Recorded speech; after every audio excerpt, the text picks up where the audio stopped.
Doctor उज्जवल पाटनी के विचार सुनने का निर्णय लेकर आपने सफलता की दिशा में एक महत्वपूर्ण कदम बढ़ाया है। मेरी सलाह है कि आप पूरी एकाग्रता और तन्मय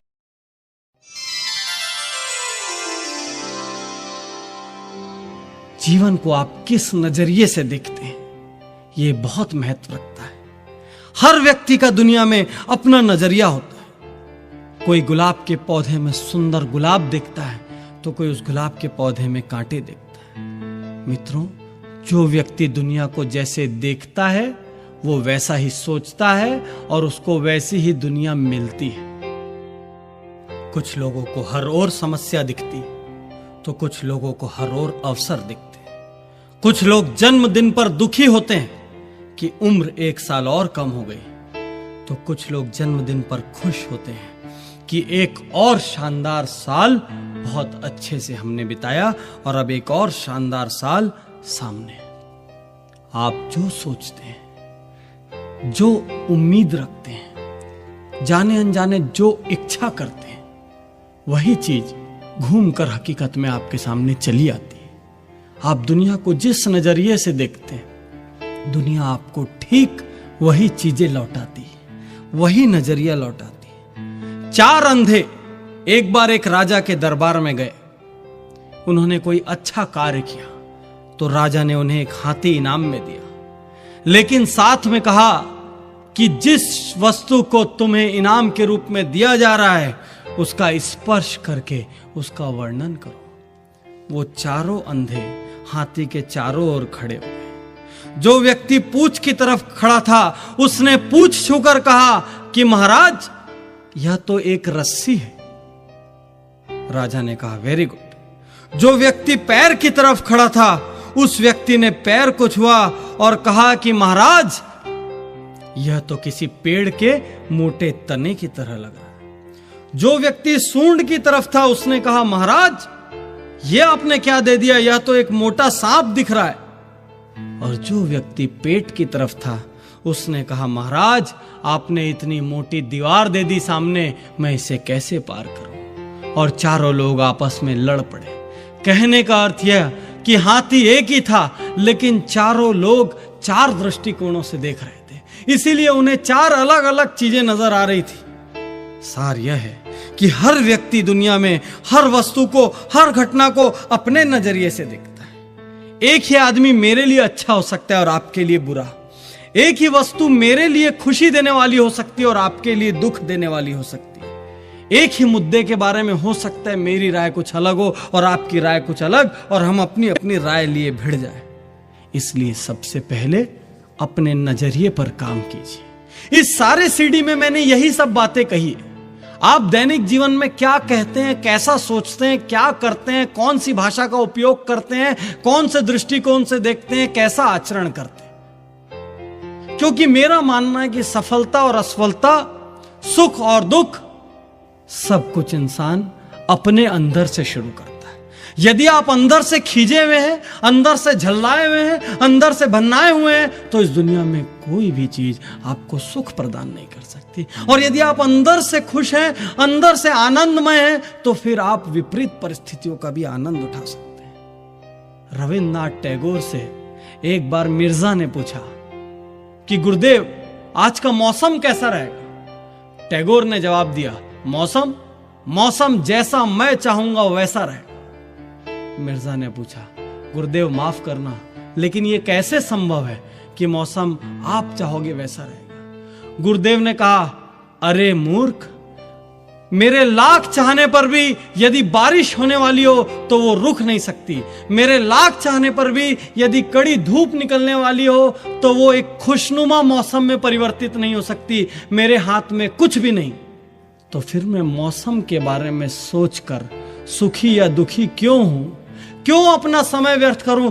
क्यों व्यर्थ टेंशन बढ़ाऊं? जो ईश्वर देगा मैं उसमें खुश हूं। मैं ईश्वर की हर रजा में राजी हूं। और इतना सुनते साथ ही मिर्जा को बहुत बड़े ज्ञान का भंडार मिल गया।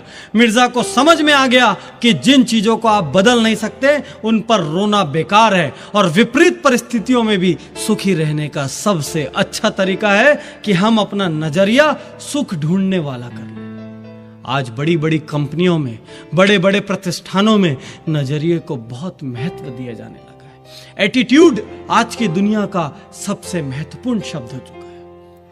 यदि आप अल्फाबेट ABCD, एक छोटी सी एक्सरसाइज देता हूं आपको, यदि आप A = 1 और B = 2, C = 3 ऐसा करके A to Z की नंबरिंग कर दें और उसके बाद उन संख्याओं को टोटल करके कोई शब्द बनाएं, तो आप देखेंगे कि LUC के लक, इन चारों लेटर्स का जो टोटल होता है वो भी 100 नहीं होता, हार्ड वर्क का भी टोटल 100 नहीं होता, लव का भी टोटल 100 नहीं होता, कमिटमेंट का भी टोटल 100 नहीं होता। यदि 100 टोटल इस दुनिया में अल्फाबेट्स में किसी शब्द का होता है तो वो है एटीट्यूड।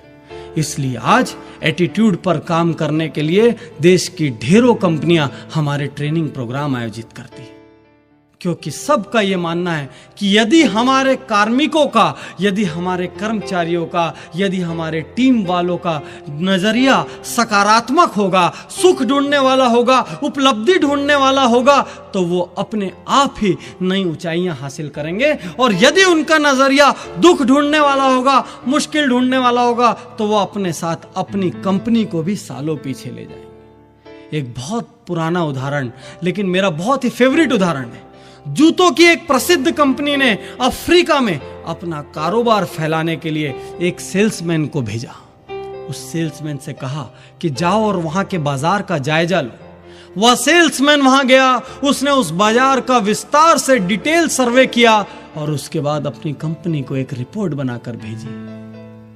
उस रिपोर्ट में लिखा था कि यहां पर व्यापार की गुंजाइश बिल्कुल नहीं के बराबर है, यहां हमारा धंधा नहीं चल सकता, क्योंकि यहां के लोग जूते नहीं पहनते, अधिकांश लोग नंगे पैर रहते। थोड़े दिन बाद उसी कंपनी ने एक दूसरा सेल्समैन पुनः उस बाजार का जायजा लेने भेजा, तो उस दूसरे सेल्समैन ने भी उस बाजार का विस्तार से सर्वे किया, डिटेल में सर्वे किया, और उस दूसरे सेल्समैन ने उस रिपोर्ट को बनाकर भेजा। और जानते हैं उस रिपोर्ट में क्या लिखा था? उस रिपोर्ट में लिखा था कि सर, हमें बिना एक दिन की भी देरी किए यहां पर अपना माल उतार देना चाहिए, क्योंकि यहां पर कोई व्यक्ति जूते नहीं पहनता, इसलिए यह सारा का सारा क्षेत्र हमारा ग्राहक है, बस हमें इन्हें जूतों का महत्व समझाना होगा। एक ही बाजार, एक ही उत्पाद, एक ही माल, लेकिन एक सेल्समैन को उस बाजार में माल बिकने की गुंजाइश नजर नहीं आती और दूसरे सेल्समैन को वो बाजार सोने की खान लगता है। जिस तरह से एक गिलास में यदि आधा पानी भरा हो तो कोई कहता है कि वो आधा खाली है, कोई कहता है कि वो आधा भरा है। ठीक इसी तरीके से जीवन में हर चीज के बारे में, हर घटना के बारे में, हर वस्तु के बारे में, हर व्यक्ति के बारे में अपना नजरिया जरा सुखदाई कर लें। हर छोटी छोटी चीज में लोड लेना बंद करें। किसी ने आपको शादी में आमंत्रित नहीं किया, आपने लोड ले लिया। संस्था की प्रेस रिलीज में आपका नाम बाद में छपा, आपने लोड ले लिया। कोई आपको देखकर मुस्कुराया नहीं, आपने लोड ले लिया। आपकी पत्नी ने आपसे पूछे बिना एक साड़ी खरीद ली, आपने लोड ले लिया। आपका बच्चा आपसे पूछे बिना एक पिक्चर चले गया, आपने लोड ले लिया। आपके मातहत ने आपको बराबर वजन नहीं दिया, आपने लोड ले लिया। मैं अपने हर लेक्चर में, हर वर्कशॉप में एक बात कहता हूं, LML, लोड मत लो। यदि आप लोड लेते रहोगे तो सारी जिंदगी आप टेंशन में रहोगे। कई लोग आप देखना आपके घर में होंगे, परिवार में होंगे, आसपास होंगे, संस्था में होंगे, संस्थान में होंगे, जो हर बात पे लोड लेने के लिए तैयार बैठे होंगे। आप उनसे जरा दूरी बनाकर चलते हैं, जरा सुरक्षित रहते हैं, जाने कब कौन सी बात पर नाराज हो जाए। लेकिन यदि यही आप लोडलेस रहेंगे, लोड मत लो, LML का फार्मूला याद रखेंगे, तो आप देखेंगे कि जिंदगी में ढेर सारी तकलीफें कम हो जाएगी। एक व्यक्ति अपनी पत्नी पर एक दिन घटी घटनाओं के लिए बहुत झल्ला रहा था और चिल्ला रहा था। घटना क्या थी कि वो उस दिन घर से बाहर अपना स्कूटर लेकर निकला तो थोड़ी देर में स्कूटर पंचर हो गया। उसने बामुश्किल बहुत मेहनत से स्टेपनी बदली तो बारिश आने लगी, वो पूरी तरह से भीग गया। और घर आया तो पत्नी ने घंटी बजाने के बाद दरवाजा खोलने में 1 मिनट देर कर दी। इस बात पर वो इतना झल्लाया, इतना चिल्लाया, मानो कि बहुत बड़ी घटना हो गई। ये लेकिन कोई उस व्यक्ति की एक दिन की आदत नहीं थी, ये रोज रोज की आदत थी। एक दिन उस पत्नी ने अपने एक मित्र की मदद लेकर अपने पति को समझाया। उस मित्र ने उसके पति से कहा कि उस दिन की सारी घटनाओं को फिर से देखो। स्कूटर पंचर हुई, इसमें किसका दोष था? ना तुम्हारा दोष था, ना तुम्हारी पत्नी का दोष था। वो तो उस दिन रास्ते में 2 कीले गिरी हुई थी जो तुम्हारे टायर में गिर गई। वो कीले कोई तुमने या तुम्हारी पत्नी ने नहीं फेंकी। बारिश गिर गई, इसमें किसका दोष था? भगवान के द्वारा की जाने वाली क्रियाओं को, प्रकृति द्वारा की जाने वाली क्रियाओं को कौन नियंत्रित कर सकता? घर जाकर तुमने जब घंटी बजाई, उस वक्त पत्नी गैस पर से चाय का सॉसपेन उतार रही थी। क्या वो गर्म चाय का सॉसपेन हवा में छोड़कर आ जाती? उस सॉसपेन को उतारने में जो आधा 1 मिनट का वक्त लगा, वही आधा 1 मिनट का वक्त उसने दरवाजे तक आने में लिया। तो इसमें झल्लाकर तुमने क्या हासिल किया? 3 दिन तक तुम्हारी और तुम्हारी पत्नी की बात बंद रही। 3 दिन तक तुम भी टेंशन में रहे, 3 दिन तक तुम्हारी पत्नी भी टेंशन में रही और किसी को कुछ हासिल नहीं। उस व्यक्ति को अपराध का बोध हुआ। उस दिन उसने निर्णय लिया कि अब से जब भी मैं अगली बार गुस्सा होऊंगा, अगली बार जब भी मैं लोड लूंगा, उसके पहले मैं ये जरूर सोच लूंगा कि ये स्थिति, ये परिस्थिति क्या मेरे द्वारा पैदा की गई थी? इस स्थिति या इस परिस्थिति को क्या मैं बदल सकता था? यदि मैं नहीं बदल सकता था तो लोड लेना बेकार है, और यदि मैं बदल सकता था तो अगली बार से इस बात का ध्यान रखूंगा कि इस परिस्थिति का दोहराव ना हो। तो कहने का अर्थ है कि जीवन में यदि हम सुख ढूंढने का, अच्छा देखने का नजरिया रखेंगे तो अपने आप जीवन में सफल होंगे, और यदि हम दुख ढूंढने का नजरिया रखेंगे, लोड लेने का नजरिया रखेंगे, तो सुबह से रात तक खुद भी तनाव में रहेंगे, परिवार वालों को भी तनाव में रखेंगे, और धीरे धीरे आपका बैंक बैलेंस कम होता चला जाएगा। क्योंकि आपको डायबिटीज, हाइपरटेंशन जैसी ढेर सारी बीमारियां लग जाएगी, और मेरे जैसे डॉक्टरों के बिल चुकाते चुकाते आपका बैंक बैलेंस कम हो जाएगा। तो यदि आप खुद को, अपने परिवार को, अपने आसपास के माहौल को स्वस्थ रखना चाहते हैं तो जरा खुश रहिए, हर परिस्थिति का मजा लेने का प्रयास कीजिए। मैं जानता हूं कुछ लोग कहेंगे ये पूर्णतः थ्योरी है, हो सकता है आप सही भी, लेकिन यह भी तो हो सकता है कि 10 में से 10 बार जब झल्लाते थे, उसकी जगह आप 10 में से 6 बार झल्लाओ, यानी कि 4 बार भी आप यदि नहीं झल्लाए तो 40% टेंशन तो कम हो गया लाइफ का। 40% टेंशन कम होना एक बहुत बड़ी बात है। और जब आप सुखी रहोगे, जब आप खुश रहोगे, तभी आप चीजों को कुछ अतिरिक्त दे पाओगे। क्योंकि आप सामान्य जीवन में जिस तरह से सुबह उठकर रात तक अपने कार्य करते रहते हो, उस सामान्य जीवन से कोई असामान्य सफलता हासिल नहीं होगी। असामान्य सफलता हासिल करने के लिए आपको जीवन को कुछ एक्स्ट्रा देना होगा। आप नौकरी के विज्ञापन देखिए, वहां लिखा होता है अतिरिक्त अनुभव या अतिरिक्त डिग्री वालों को प्राथमिकता। टीवी पर आप विज्ञापन देखिए, साबुन के साथ कंघा फ्री, तेल के साथ कंघा फ्री, स्कूटर के साथ इंश्योरेंस फ्री, और जाने क्या क्या फ्री। कहने का अर्थ यह है कि आज अतिरिक्त चीजों का बहुत महत्व हो गया है, इंसान के अतिरिक्त गुणों का भी बहुत मोल हो गया है।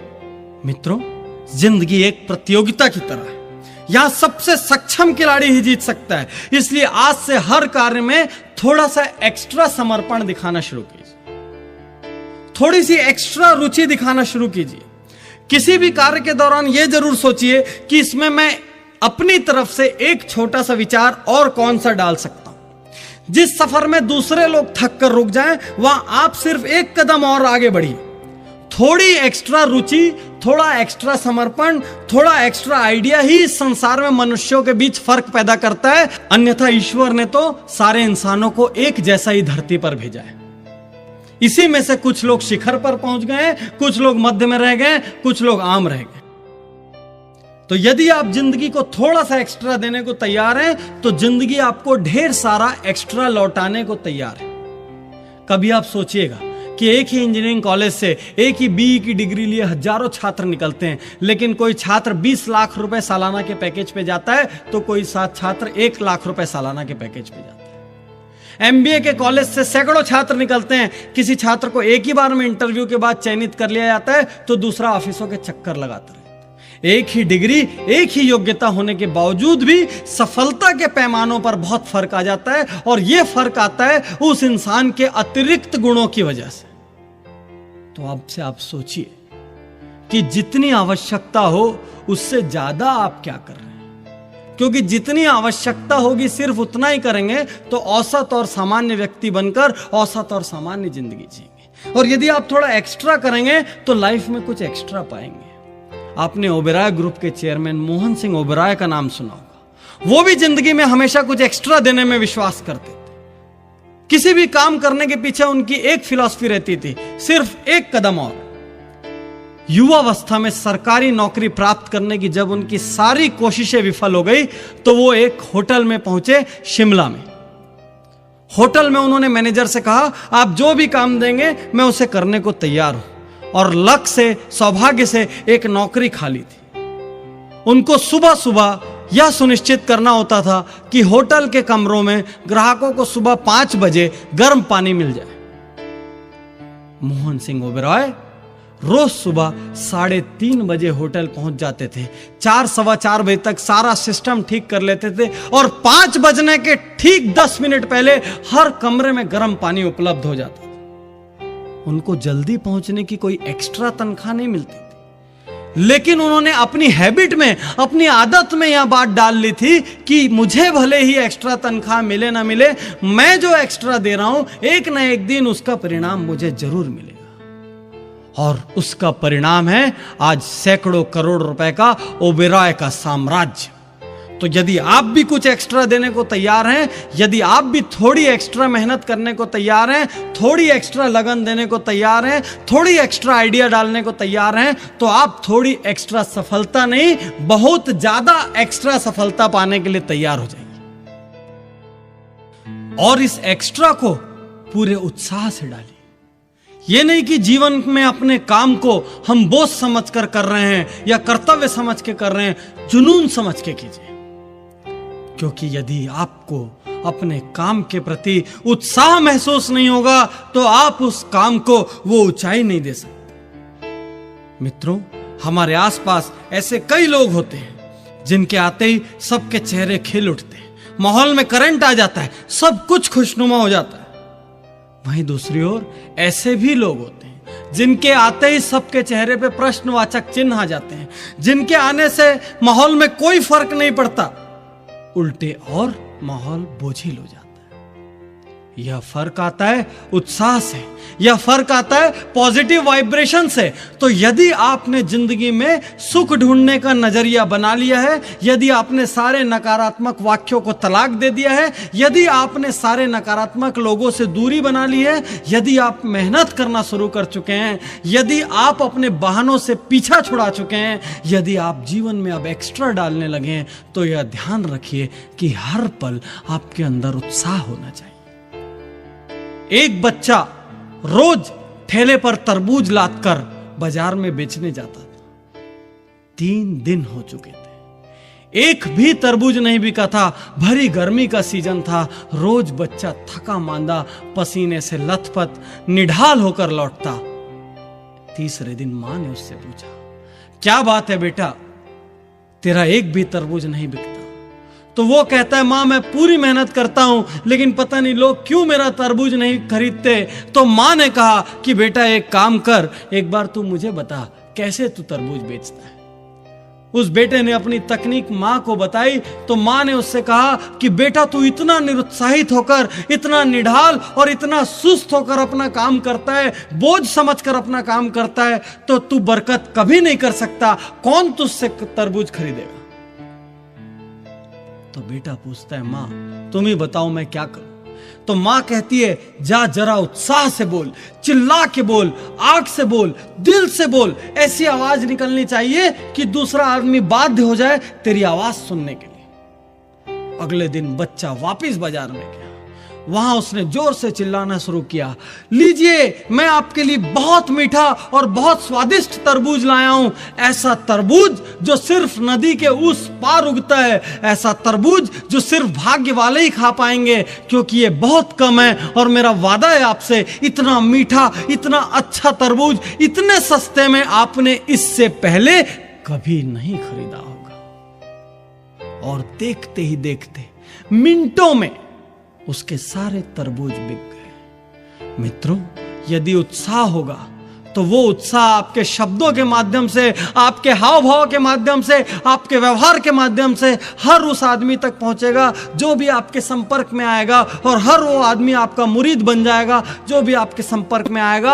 आप घर में, परिवार में, समाज में, संस्थान में, हर जगह लोकप्रियता हासिल करने लग जाएंगे जिस दिन आप हर पल उत्साह से भरे और उत्साह में डूबे होंगे। और उत्साहित होने के लिए आप किस पद पर हैं, आपकी क्या हैसियत है, आप क्या काम कर रहे हैं, यह महत्व नहीं रखता। उत्साहित आप छोटे से छोटे काम करते हुए भी हो सकते हैं और बड़े से बड़े काम करते हुए भी हो सकते हैं।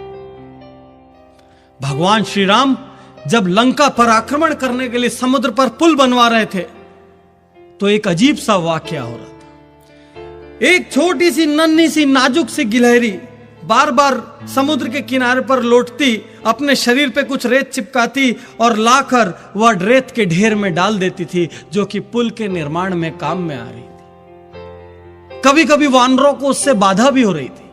तो कुछ वानरों ने जाकर भगवान श्री राम से अद्भुत वाकया शेयर किया कि भगवान, एक छोटी सी गिलहरी बार बार रेत पर लौटती है और ला के कुछ रेत के कण हमारे ढेर में डाल रही है। भगवान श्री राम ने उस गिलहरी को बुलवाया, उस गिलहरी से पूछा कि तुम क्या कर रही हो।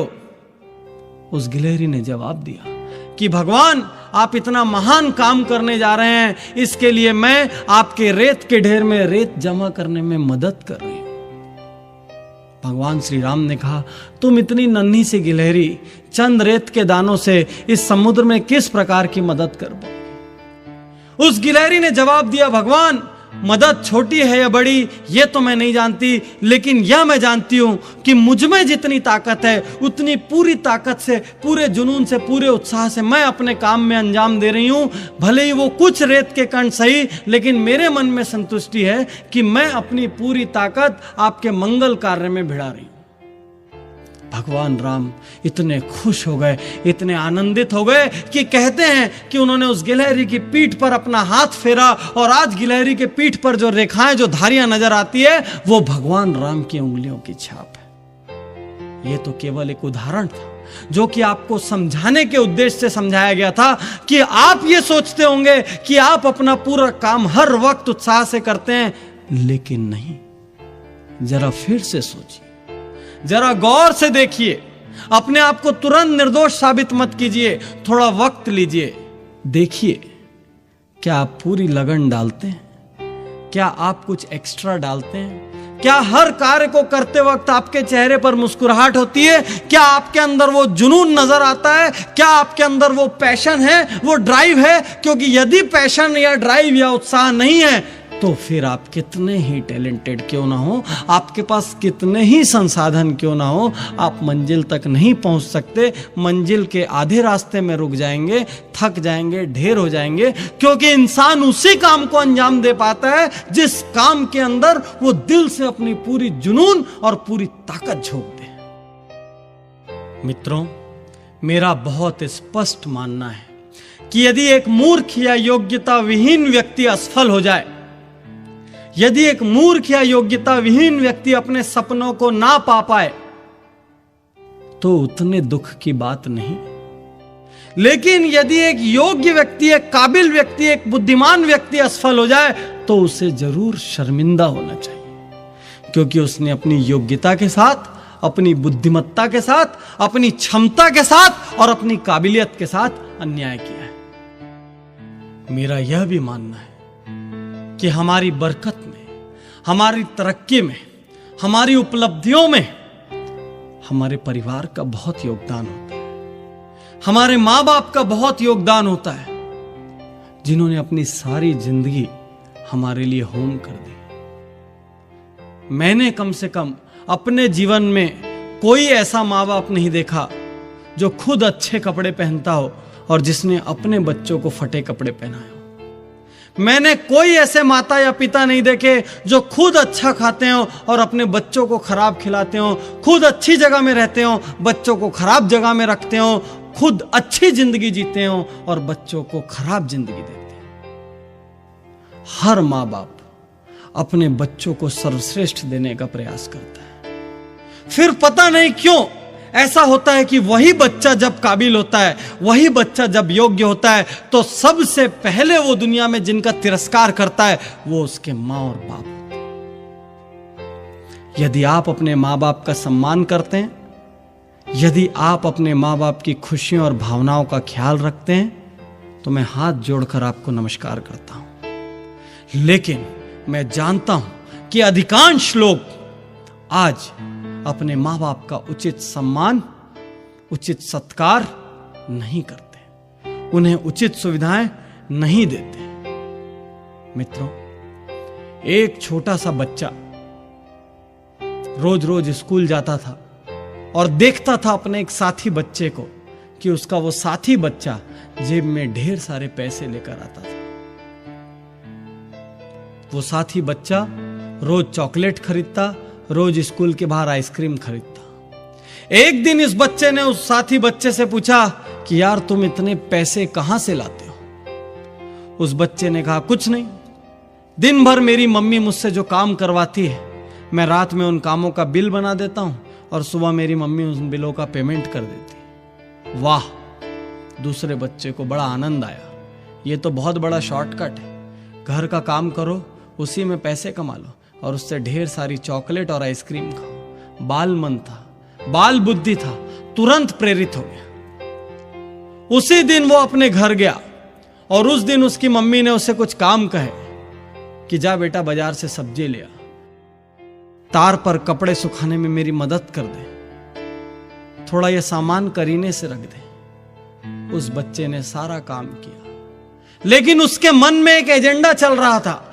जब वो सारे काम हो गए, चुपचाप वो रात को एक कागज और पेन लेकर बैठा और उसने दिन भर के अपने कामों की बिलिंग कर दी। बिल बनाकर उसने कुछ नहीं किया, अपनी मां के तकिए के नीचे जाकर वो कागज रख दिया। उसकी मां जब रात को बिस्तर पर पहुंची तो वहां उसे एक कागज रखा हुआ नजर आया। उसकी मां ने उस कागज को उठाया, उस कागज को पढ़ना शुरू किया। पढ़ते पढ़ते उसकी मां की आंखों में आंसू आ गए, आंखें नम हो गई, लेकिन मां ने कुछ नहीं किया। मां ने एक दूसरा कागज उठाया, एक पेन उठाई और अपना बिल बनाना शुरू किया कि पूरा बचपन जब जब तू रात को जागता रहा, तब तब मैं भी तेरे साथ जागती रही, जब जब तू बीमार रहा मैं तेरे माथे पर पट्टी करती रही, इसका कोई बिल नहीं। पूरे बचपन तेरी गंदगी, तेरी लेटरिन, तेरा बाथरूम साफ करती रही, इसका कोई बिल नहीं। खुद भले टूटी चप्पल पहनी, तुझे अच्छी चप्पल दिलाई, इसका कोई बिल नहीं। खुद किसी भी त्योहार पे कपड़े नहीं लिए, लेकिन तुझे हर त्योहार पर कपड़े दिए, इसका कोई बिल नहीं। बेटा जीवन भर मैंने तेरे लिए जो भी किया उसके कोई बिल नहीं, लेकिन तेरे बिल के पैसे इस चिट्ठी के साथ रखे। उस बच्चे ने जब वो चिट्ठी पढ़ी तो उसकी आंखों से आंसू निकल पड़े। वह एक संस्कारित बच्चा था। उसने कुछ नहीं किया, दौड़कर सिर्फ अपनी मां से लिपट गया। दोनों की आंखों से आंसू बह रहे थे और दोनों सच जानते थे। मित्रों, कहने का अर्थ यह है कि आपका परिवार आपके लिए ढेर सारी कुर्बानियां देता है, आपके लिए पूरा बचपन होम कर देता है, पूरी जवानी होम कर देता है, पूरा बुढ़ापा होम कर देता है, और उसके बाद आपको एक सफल व्यक्ति, एक शिक्षित व्यक्ति, एक योग्य व्यक्ति बनाता है, और आप अपनी जिंदगी से बहानेबाजी बनाकर अन्याय करते रहते हैं। पहले तो यह समझ लीजिए कि यह जिंदगी आपकी नहीं है, ये जिंदगी कर्ज है आप पर, आपके माँ बाप का, और उस कर्ज को आपको चुकाना है। वो आपके भाई का भी कर्ज हो सकती है, आपके बहन का भी कर्ज हो सकती है, आपके चाचा का भी कर्ज हो सकती है। जिस किसी ने भी जिंदगी में खुद तकलीफ ली एक पल के लिए भी और आपको सुख दिया, उस व्यक्ति का कर्ज है आपके ऊपर। और जिस दिन उस कर्ज को चुका लो उस दिन आराम कर लेना, उसके पहले आराम करने की कोई इजाजत नहीं है। और मां बाप से कैसा व्यवहार कर रहे हो, क्योंकि जो आप व्यवहार कर रहे हो अपने मां बाप के साथ, वो आपका बच्चा भी देख रहा है, कल के दिन वो भी आपके साथ वैसा ही व्यवहार करे। मेरे दादाजी मुझे एक छोटी सी कहानी सुनाया करते थे बचपन से, कि एक घर में मां बाप जब बूढ़े हो गए तो वो टेबल पर बैठकर जब परिवार के साथ खाना खाते थे तो उनके हाथ कांपते थे। कभी कभी कांच के बर्तन गिर के फूट जाते थे, चाय का कप गिर के फूट जाता था। तो बहू ने एक दिन पति से बात कही कि यदि इसी तरीके से ये लोग बर्तन फोड़ते रहे तो हमारा तो दिवालिया निकल जाएगा। और उस दिन उन्होंने निर्णय लिया और बाहर से कुछ मिट्टी और लकड़ी के बर्तन ले आए, और साथ साथ डाइनिंग टेबल पे चूंकि वो चाय कॉफी या फिर खाना गिरता तो उससे मेज पोछ गंदा होता था, उस वजह से उनको कोने में एक लकड़ी की टेबल दे दी गई जहां पर वो लकड़ी के और मिट्टी के बर्तनों में खाना खाने लगे। अपने इस अपमान पे मां बाप अंदर तक टूट चुके थे, लेकिन क्या करते बेचारे, आश्रित थे, बुढ़ापे का तकाजा था, कुछ नहीं बोल सके, चुपचाप सहन कर लिया। लेकिन उनका पोता यह देख रहा था। थोड़े दिन बाद एक दिन अचानक उस व्यक्ति के पुत्र और पुत्रवधू घर में घुसे तो उन्होंने देखा उनका नन्हा सा बच्चा कोने में बैठकर कुछ खटपट कर रहा था। उन्होंने अपने बच्चे से बड़े प्यार से पूछा, बेटे क्या बना रहे हो? तो उस बच्चे ने कहा कि पापा मैं लकड़ी के बर्तन बना रहा हूं। तो उसके मां बाप ने पूछा, क्यों लकड़ी के बर्तन क्यों बना रहे हो? तो उस बच्चे ने जवाब दिया, पापा जिस तरीके से दादा दादी को बूढ़े होने के बाद लकड़ी के बर्तन की जरूरत पड़ती है, उसी तरीके से मैंने सोचा आप भी जब बूढ़े हो जाओगे तो आपको भी लकड़ी के बर्तन की जरूरत पड़ेगी। पता नहीं तब लकड़ी के बर्तन मिले नहीं मिले, इसलिए मैं लकड़ी के बर्तन बना रहा हूं। और उसके मां बाप के पैरों के नीचे से जमीन खिसक गई, काटो तो खून नहीं बचा, क्योंकि वो यह नहीं समझ पा रहे थे कि जो व्यवहार वो अपने मां बाप के साथ कर रहे हैं वो व्यवहार कल उनका बच्चा भी उनके साथ दोहराएगा। उसी दिन पूरे सम्मान के साथ वो अपने मां बाप को वापस डाइनिंग टेबल पर लाकर उनके साथ खाना खाने लगे। ये तो सिर्फ कहानियां हैं मित्रों, ये कहानियां, ये छोटे छोटे उदाहरण कभी सच होते हैं, कभी सच नहीं भी होते हैं। लेकिन एक बात सच होती है कि इनमें कोई ना कोई ऐसा गूढ़ लेसन छुपा होता है कि उस गूढ़ लेसन को यदि आप जिंदगी में उतार लें तो आपकी जिंदगी में बड़े बड़े परिवर्तन संभव है। जिस तरीके से मैंने शुरू में कहा था कि बड़े से बड़ा वक्ता भी किसी की जिंदगी नहीं बदल सकता, और बड़ी से बड़ी पुस्तक भी किसी को धनवान नहीं बदल सकती, और बड़ी से बड़ी पुस्तक भी किसी को धनवान नहीं बना सकती, क्योंकि उस सीडी को सुनने वाला, उस वक्ता को सुनने वाला, उस पुस्तक को पढ़ने वाला पाठक यदि नहीं बदलना चाहता तो सारी चीजें बेकार है। दुनिया का बड़े से बड़ा आदमी भी आपके सामने सर्वश्रेष्ठ भोजन रख सकता है, आपके मुंह में कौर डाल सकता है, लेकिन चबाना आपको पड़ेगा, पचाना आपको पड़ेगा।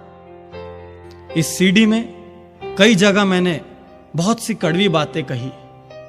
यदि जाने अनजाने मैंने आपको आहत किया होगा तो मुझे क्षमा करना, लेकिन मैंने जो कहा है एक ईमानदार सच कहा है। निष्पक्ष होकर सोचना कि आप आहत क्यों हुए, कहीं ऐसा तो नहीं कि वो काम आप कर रहे हैं। मेरी अभी नवीनतम किताब जो आई, जीत या हार रहो तैयार, आज मैं जो भी बातें कह रहा हूं ये सारे उदाहरण, ये सारे वाक्यांश उस किताब का हिस्सा हैं। उस किताब को पढ़ने के बाद मुझे सैकड़ों पाठकों के, सैकड़ों लोगों के पत्र आए, ईमेल आए, फोन आए, जिन्होंने जी भर के प्रशंसा की। लेकिन एक दो लोगों ने मुझे लिखा कि डॉक्टर साहब आप अपनी कड़वाहट थोड़ी कम कीजिए, बहुत ज्यादा कड़वा लिखते हैं। तो मैंने मन में सोचा, पशुपेश में पड़ गया, उलझन में पड़ गया कि मैं कड़वाहट को कैसे कम करूं, क्योंकि मैं तो सच लिखता हूं, सच कहता हूं, और सच तो अधिकांशतः कड़वा होता है। जिस तरीके से बड़ी बीमारियां ठीक करने के लिए इंजेक्शन लेने पड़ते हैं, जिस तरीके से दीवार में कील ठोकने के लिए हथौड़े की जरूरत पड़ती है, तकिए से काम नहीं चलता, उसी तरीके से श्रोताओं की मोटी चमड़ी भेदने के लिए भी कुछ कड़वी और खरी खरी बातों की जरूरत पड़ती है। तो यदि आप जीत या हार रहो तैयार को पढ़ने वाले हैं तो आप उसमें मीठी और पुचकारने वाली बातों की उम्मीद बिल्कुल मत रखना। यदि आप ऐसी बातों से आहत होते हैं तो इस सीडी को आज के बाद अपनी रैक में छुपा कर रख देना, क्योंकि मेरी पुस्तक और मेरी आवाज दोनों ही आपको झंझोड़ेगी, आपको चोट पहुंचाएगी, कहीं शर्मिंदा करेगी, कहीं उद्वेलित करेगी, कहीं प्रेरणा देगी। हो सकता है बहुत सारे कड़वे सच जो आपने अपने आप से छुपा कर रखे थे वो भी सामने ले आए। लेकिन एक बात का वादा है दोस्तों कि इस सीडी को सुनने के बाद और मेरी पुस्तकों को पढ़ने के बाद आपके मन में विचारों का विस्फोट जरूर होगा। आपके मस्तिष्क में बहुत भारी उथल पुथल मचेगी और आप फिर से जूझने के लिए तैयार हो जाएंगे बिना जीत या हार की परवाह की। यदि आप मेरी इस सीडी को कोरी लफ्फाजी या थ्योरी समझकर भूल जाना चाहते हैं तो कोई बात नहीं। यदि आप मेरी पुस्तकों को कागजों का बंडल समझकर किनारे फेंक देना चाहते हैं तो कोई बात नहीं, क्योंकि आप जैसे लोगों के लिए मैंने पुस्तक नहीं लिखी, ना ही ये सीडी में अपनी बातें कह रहा हूं। मैं उन लोगों के लिए कह रहा हूं जो बदलना चाहते हैं। और यदि आप थोड़ा भी बदलना चाहते हैं, थोड़ी भी नई ऊंचाई हासिल करना चाहते हैं, थोड़े भी बेहतर इंसान बनना चाहते हैं, तो मैं डॉक्टर उज्जवल पाटनी आपका दोस्त, आपका हमसफर, आपका साथी बनने को तैयार हूं। मैं भी संपूर्ण नहीं हूं, ढेर सारी गलतियां हैं। अभी जब मैं सीडी में अपनी बातें कह रहा हूं, इस वक्त भी मुझे एहसास हो रहा है कि कई ऐसी बातें मैं कह रहा हूं जो वास्तविकता में तो मेरे आचरण में नहीं है। लेकिन कहते कहते एक दूसरी प्रेरणा भी मन में उठ रही है कि नहीं, इन बातों को भी मुझे अपने आचरण में लाना होगा। तो मित्रों, हम सबको संपूर्ण बनने के लिए बहुत लंबा सफर तय करना है और इस सफर में हर रोज छोटा छोटा सुधार करते जाएंगे तो जिंदगी आसान लगने लगेगी। एक बड़ा समुद्र ढेर सारी छोटी छोटी नदियों के मिलने से बनता है, एक बड़ा बगीचा ढेर सारे छोटे छोटे फूलों की मदद से बनता है और एक बहुत बड़े पहाड़ की ऊंचाई छोटे छोटे कदमों से तय होती है। इसलिए यदि आज इस क्षण में आपके मन में कोई अच्छा विचार आ रहा हो, कोई नया सपना करवटें बदल रहा हो, तो आज ही से जुट जाइए। अपने परिवार वालों के आशीर्वाद से अपनी पूरी योग्यता को, पूरी काबिलियत को बिना किसी बहानेबाजी के, बिना किसी कंप्रोमाइज के अपने लक्ष्य की ओर झोंक दीजिए, क्योंकि उसके बाद आपकी सफलता को कोई नहीं रोक सकता। और यह वादा है मेरा आपसे कि आप चाहे जहां भी हो, जैसी भी स्थिति में हो, अभी आप हारे नहीं हैं, अभी आप चुके नहीं हैं, अभी आप खत्म नहीं हुए हैं, अभी भी आपका मोल उतना ही है जितना तब था जब आप इस धरती में आए थे। ठीक है, आपकी योग्यता पे थोड़ी सी धूल पड़ गई है, उस धूल को झाड़ लीजिए। हो सकता है आप अभी सफल हो चुके हो तो और 2 कदम सफलता के तय कीजिए, क्योंकि कोई भी सफलता अंतिम नहीं होती। और सीखने की प्रक्रिया को जारी रखिए, क्योंकि यदि आप सीखने की प्रक्रिया जारी नहीं रखेंगे तो आप एक ठहरे हुए पानी की तरह हो जाएंगे जो दलदल में बदल जाएगा, जिसमें से बदबू आने लगेगी। और हमें ठहरा हुआ पानी नहीं बनना है, हमें बहता पानी बनना है। और इस सारे सीडी में से भी पूरी बातें याद मत रखिए, कोई 3 विचार याद रखिए, क्योंकि 3 विचार आपकी जिंदगी में से 10 साल कम कर सकते हैं और आपको 10 साल पहले सफल बना सकते हैं। मुझे इतनी धैर्य से इतनी देर तक आपने सुना, मैं आपका शुक्रगुजार हूं। लेकिन असली शुक्रिया मेरे हृदय से निकलकर तब आपके हृदय में पहुंचेगा जब आप इनमें से किसी बात को जीवन में अमल में लाएंगे। धन्यवाद।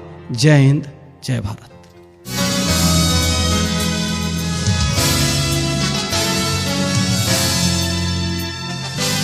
कैसा लगा आपको? उम्मीद है इस वक्त आप बेहद उद्वेलित और उत्साहित होंगे और अपने अंदर विचारों की ताजगी का प्रभाव महसूस कर रहे होंगे। सबसे पहले तो हम आपको बधाई देते हैं कि डॉक्टर उज्जवल पाटनी को सुनकर आपने सफलता की दिशा में एक महत्वपूर्ण कदम बढ़ाया है। हमारा विश्वास है कि यदि आप उनकी सलाह पर पूर्ण समर्पण और निष्ठापूर्वक अमल करेंगे तो वह दिन दूर नहीं जब आप अपने सभी सपनों को साकार कर सकेंगे। उनके बारे में अधिक जानने के लिए आप www